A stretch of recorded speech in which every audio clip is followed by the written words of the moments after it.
At times I feel our country has gone to dogs. They are such ferocious. At least I will not dare in the mornings and late in the evening to go out without a stick. They attack you.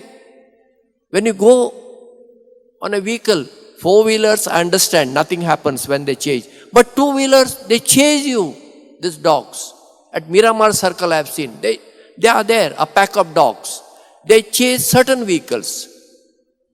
They didn't chase me, but they have chased others, and people have fallen and injured. See, such stupidity is there among these animal lovers. If among you, if there are any, this sort of animal lovers, I request you to reflect. Animal to be respected, yes, but the rights of human beings also to be respected. An animal has no right to cause injuries to human beings. But animals are animals. Because we are feeding these stray dogs, they become ferocious. If we stop feeding all this, they will fall in their places.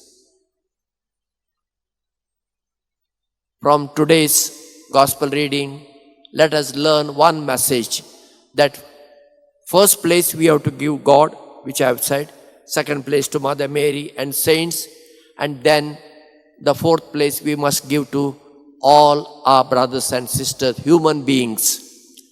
Because God created us not as animals, as human beings.